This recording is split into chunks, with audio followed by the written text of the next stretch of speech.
I'd like to share with you the story of a young girl called Amy, who went to her grandparents for a couple of weeks while her parents were away. She had a wonderful time. They went on excursions. They flew a kite in the park.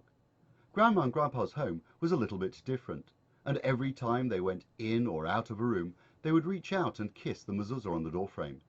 Grandma and Grandpa's kitchen had 2 sinks, and when they sat down to eat, they would say blessings before and after their meal. At bedtime, Grandma or Grandpa would sit down and say prayers with her from a siddur. They would read the Shema. Amy asked her grandparents about the mezuzah, and Grandma told her that it reminds us of Hashem, who protects our homes and the rooms where we live. It turns our house into a home for Hashem. The blessings are a way of saying thank you for all of Hashem's gifts in our lives.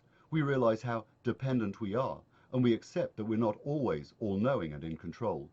At night we say prayers asking for Hashem's protection as we sleep, and for Hashem to spread love and favor, to shelter us from danger. At the end of the 2 weeks it was time for Amy to go home. She thanked her grandparents for the excursions and the kite. She went around the house and said goodbye to the siddur in the bedroom, goodbye to the 2 sinks in the kitchen, goodbye to the mezuzahs on the door. Goodbye, Grandma and Grandpa, I look forward to seeing you again. And goodbye, Hashem, who protects us and gives us what we need. It would be nice to see you again too. I occasionally tell this story at the beginning of Ne'ilah, just before we end Yom Kippur. We've spent a whole day with Hashem in shul and are about to return to our normal lives. How tragic if it's goodbye till next year. And I thought about Amy yesterday afternoon when I davened mincha in shul, knowing that it would be a couple of weeks or so until I returned to services in our house of God. Of course, it doesn't need to be goodbye. Over the next couple of weeks we should be praying more, not less. And if we cannot do it with a minyan in shul, we should be aiming to set aside time to connect with Hashem through tefillah and learning in our own homes. We should set aside time, preferably the same time or times every day. We should go to the same place each time and say our prayers. We should recite extra psalms, such as Tehillim 23, 121 and 130. We can't learn, but we can learn. We should read the weekly parsha. We'll be hosting and promoting shiurim and educational events online. Today I even had lunch and coffee groups on Zoom. Our welfare volunteers have already been in touch with many of our more vulnerable members.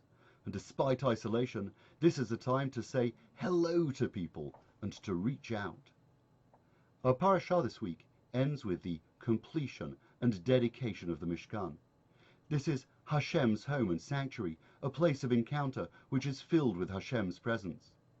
Sadly, we won't be laying it in our sanctuaries or Bate Knesset, so we must turn our homes into godly homes. We should turn our homes into Ohalei Moed, places of spiritual moment and encounter. We should thank Hashem for the blessings in our lives, our friends, family, our sustenance. We should ask of Hashem that He protect us and spare us from the coronavirus and the chaos it has brought.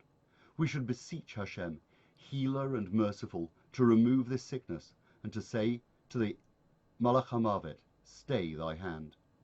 Yeh Ratzon, may it be Hashem's will that we will soon join and be present in our holy sanctuaries once more, and that Hashem's presence will be celebrated by us, a community together in good cheer and good health.